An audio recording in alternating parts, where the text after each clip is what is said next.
Since I buy games to play them rather than to collect, I have a rule when spending money. I always want to get at least 30 minutes on the dollar out of a game's price. So basically, when I spend $30 on a game, I should be able to play it for at least 15 hours during the total span of the time I own that game.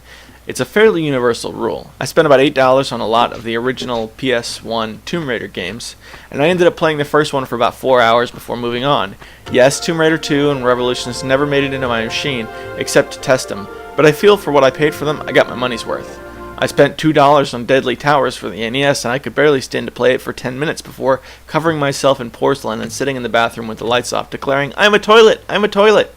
I consider that a loss. On the flip side, Pokemon Silver ran me $35 and I'm well over 50 hours in.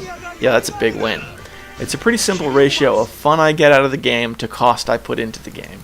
This is a great rule of thumb when looking at commercial indie games. It's hard to tell if an indie game is worth paying, since if you're playing indie, you might as well play a freeware game, right?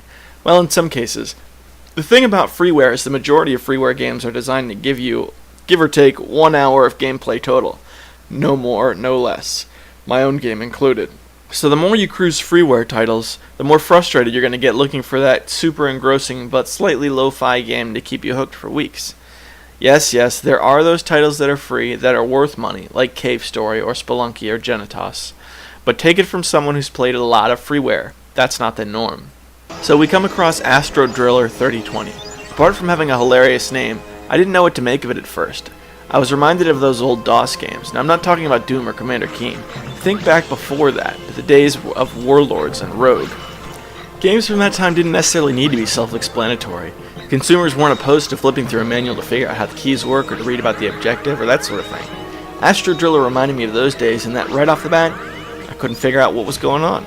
Here's how the game works. You have asteroids that fall from the sky, and you create glowing barriers to help guide them into these barrels. The point, though, is to collect as many of these little shiny stars as possible.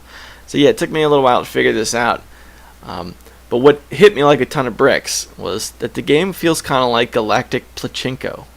It's really addictive, and a great game for what it costs. It's well worth it. I mean, if Konami can sell a sandcastle simulator on the Wii, then Chronic Logic Games isn't doing too bad with selling a gem like this for $10. There is a demo version so you can try the game for free, just to see if it's your kind of game. But just remember, gameplay to dollar ratio. I've been playing this game for about 11.5 hours, and I'm not even close to done with it. So that's how I can justify playing this game versus that silly high society catfight simulator. AstroDriller 3020 is probably best described as a puzzle game, and since there are a fair amount of puzzle games that try to be new and innovative and just end up being nonsense, I think it's really praiseworthy when a game does it right. I think it's worth mentioning that buying indie is one of the things that forces big-name developers to make quality games instead of just being able to make money off of lame DLC titles like Sandy Beach. Actually, I kind of wish this were on the Wii because then more people would play it. So on a scale of 1 to 10, I give this game a score of monkeys! This is Critical Failure for Tiger Claw TV, signing off.